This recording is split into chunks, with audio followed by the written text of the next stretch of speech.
वैसे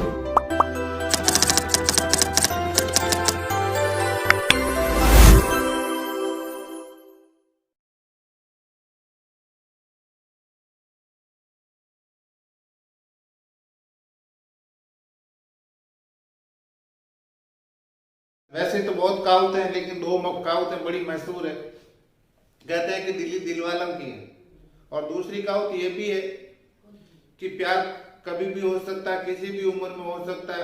और जब किसी को प्यार होता है तो सामने वाले की ना शक्ल देखी जाती है, ना सूरत देखी जाती है, ना सीरत देखी जाती है, ना उसका समाज देखा जाता है, ना उसकी जाति देखी जाती है, ना उसका धर्म देखा जाता है।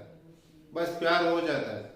एक लड़का है जो रात को अपने घर से 2 बजे निकलता है, पीठ पीछे एक पिट्ठू बैग बांध के, और दिल्ली की सुनसान सड़कों पर निकलता है।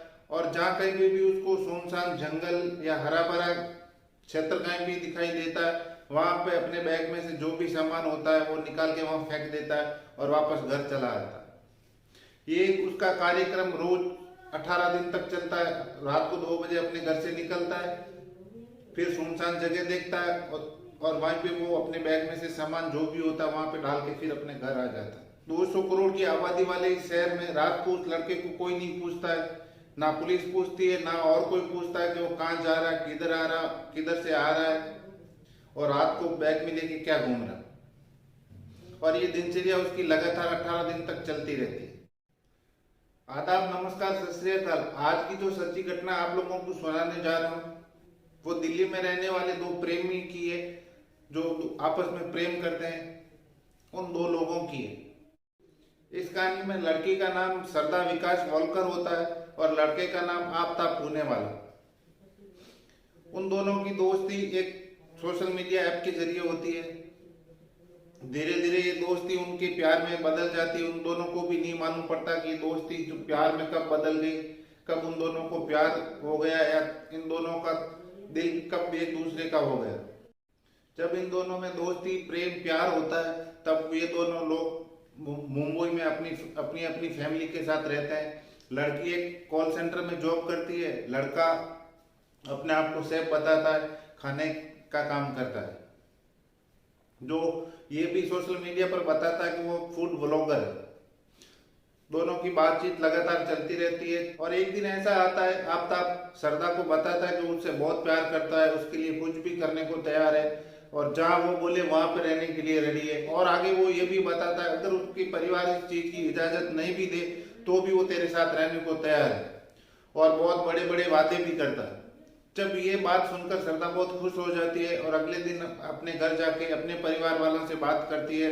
जब आफ्ताब के बारे में बताती है कि आफ्ताब नाम का एक लड़का है, उससे मैं प्यार करती हूँ और उससे लिव इन रिलेशनशिप में हूँ, तब उसके परिवार वाले ये बात सुनकर बहुत अचंभित हो जाते हैं, शौक हो जाते हैं, और कहते हैं और उसको समझाने की कोशिश करते हैं कि जहाँ तक दोस्ती की बात है वो सब चलेगा, लेकिन दोस्ती के बाद तुम बोलो कि उससे मैं शादी करना चाहती हूँ या उसके साथ लिव इन रिलेशनशिप में हूँ, तो ये इसकी इजाजत ना तो मैं देता हूँ, ना अपना समाज देगा, ना कोई परिवार का सदस्य देगा।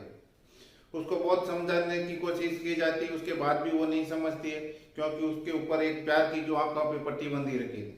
जब परिवार वाले उसको बहुत समझाने की कोशिश करते हैं, उसके बाद भी वो नहीं समझ पाती है। जब घर वाले इसकी बात नहीं समझते हैं तो अपने घर वालों के साथ नाता तोड़ लेती है, लड़ाई झगड़ा कर लेती है, और अपने प्रेमी आफ्ताब के साथ वहां से घर छोड़ने का फैसला कर लेती है, और घर छोड़ के दिल्ली में आ जाते हैं। दिल्ली में ये लोग उसके साथ रहते हैं जो उन दोनों का एक कॉमन फ्रेंड हुआ करता था, जो मेहरौली छतराल में रहता था। वो लोग दिल्ली में उनके पास रहने चले जाते हैं, और 10-15 दिन उनके साथ रहते हैं, जब तक उनको कहीं जॉब नहीं मिल जाए या कोई मकान रहने के लिए नहीं मिल जाए। जब दिल्ली में आने के बाद ये दोनों अपनी जॉब ढूंढते हैं, और जॉब ढूंढने के बाद एक किराए का मकान लेकर उसमें शिफ्ट हो जाते हैं। अब वो दिल्ली में अपने लिव इन रिलेशनशिप में रहते हैं।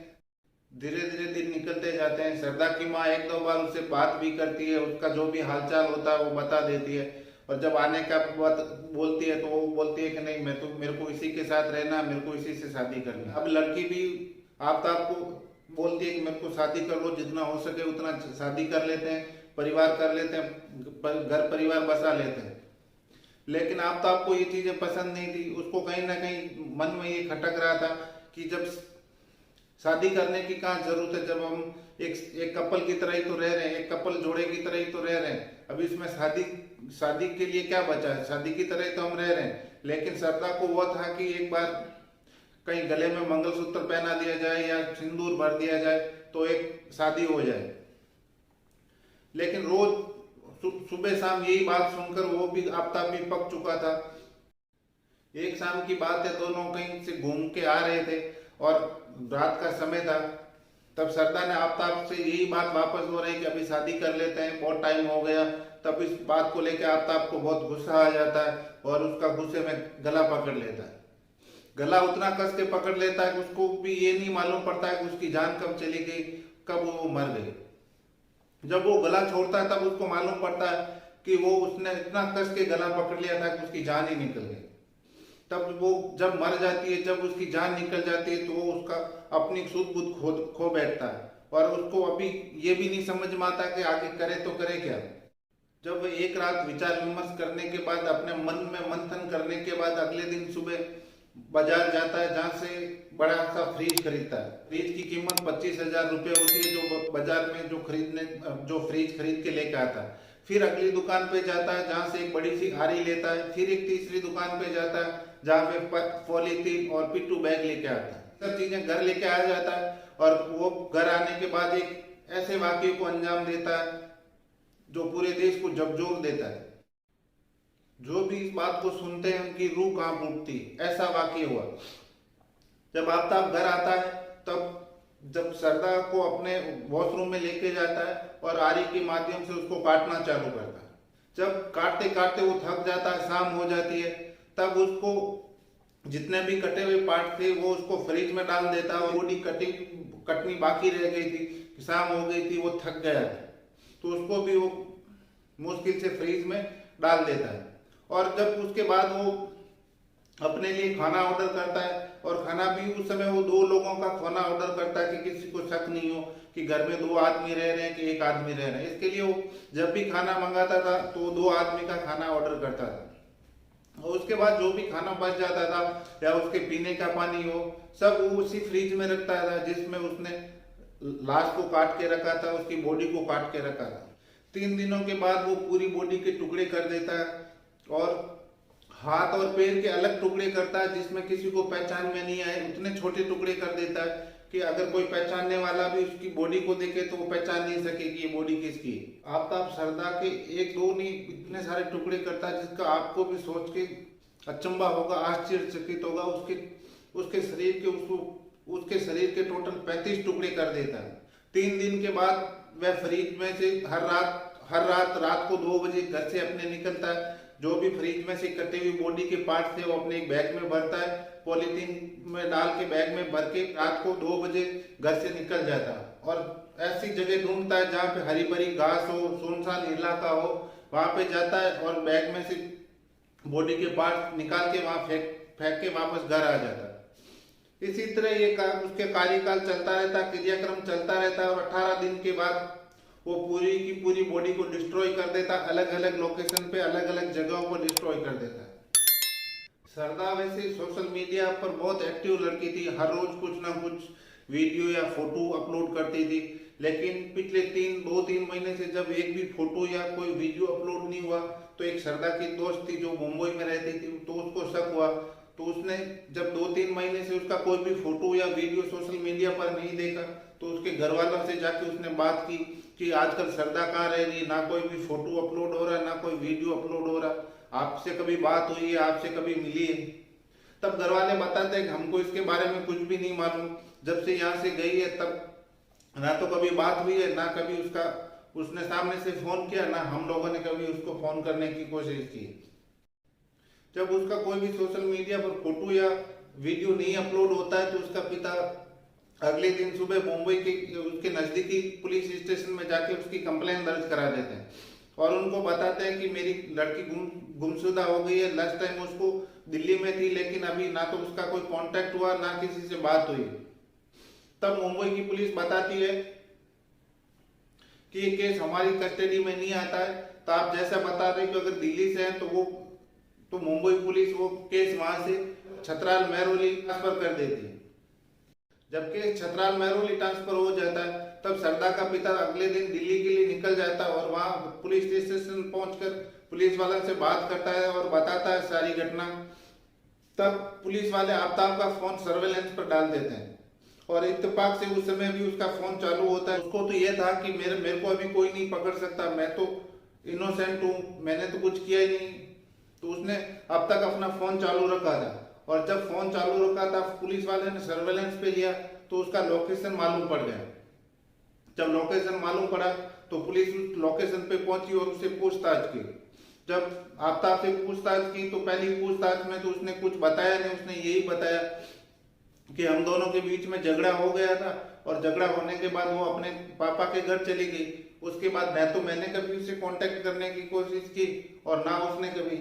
जब उसके पापा से पूछा कि क्या ये बात हुई थी या नहीं हुई थी, तब उसके पापा बता रहे कि जब से मुंबई से दिल्ली गई उसके बाद वापस कभी आई ही नहीं थे। तब पुलिस उसको मार पीट के या गहनता से पुलिस जांच करती है, तब वो सच्चाई उगल देता है और बता देता है कि ऐसा ऐसा वाकया मैंने उसके साथ किया है और अभी वो मर चुकी है। यहाँ तक कि जहाँ किराए के मकान महरौली में रहता था वहाँ के आसपास के लोगों को भी उसने मालूम नहीं चलने दिया कि जो सरदा यहाँ पे उसके साथ में रह रही थी वो कहाँ चली गई। वहाँ के लोगों के तो मन में ये था कि अगर उनके बीच में रोज लड़ाई झगड़े होते थे तो शायद इनको छोड़ के वो दिल्ली से वापस मुंबई रहने चली गई हो। इसके लिए उन्होंने भी उसके ऊपर कभी शक नहीं किया। और लोग यहाँ तक कहते हैं कि ये उसका जो प्रोफेशन था शेफ का, जिस तरह वो सब्जियां बारीकी से काटता था वैसे ही उसी तरह सरदा को भी उसने 35 टुकड़ों में बारीकी से काट दिया और उसका प्रोफेशन था उसी हिसाब से सरदा को भी उसी तरह टुकड़ों में काट के रख दिया था। तो परिवार की ओर से जो एफआईआर दर्ज कराई गई थी उसमें 3 बातें मुख्य थी, अहम थी।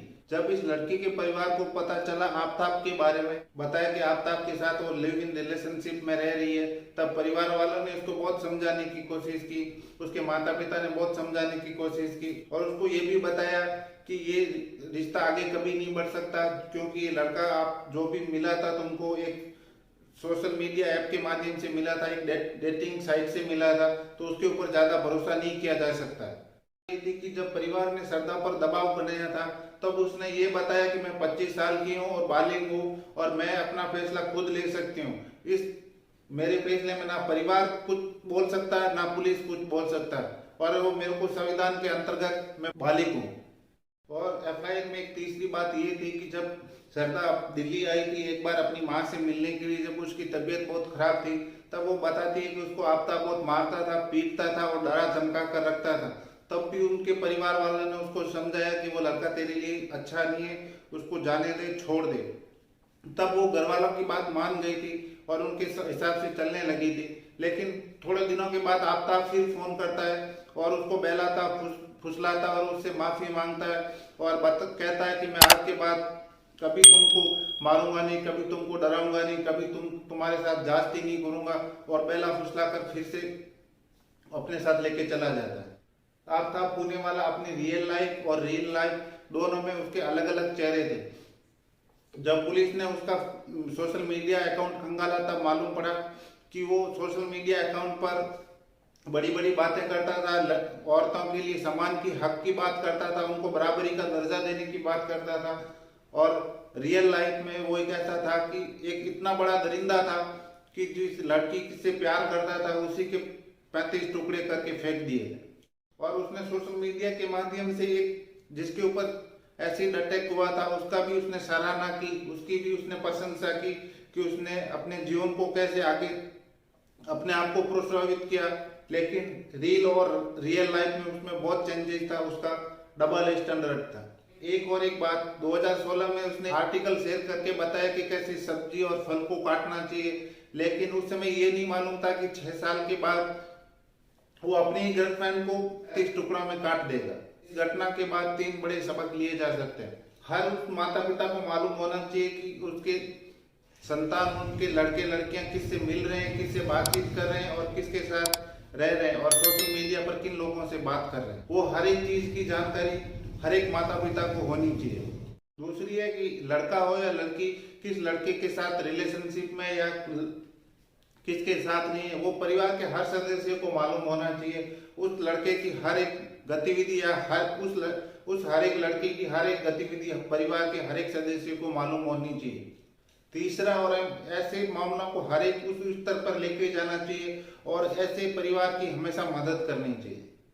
गाने सुनाकर किसी को परेशान करना नहीं था या किसी के साथ नीचा दिखाना नहीं था। इस कहानी का सुनाने का एकमात्र उद्देश्य यही था कि जो आजकल समाज में अपने चारों तरफ घटनाएं हो रही है उसके लिए आगाह करना था, उसके लिए बताना था। आप लोगों को भी अगर ये कहानी अच्छी लगी हो तो प्लीज लाइक करें, शेयर करें और चैनल को सब्सक्राइब करें। Thank you.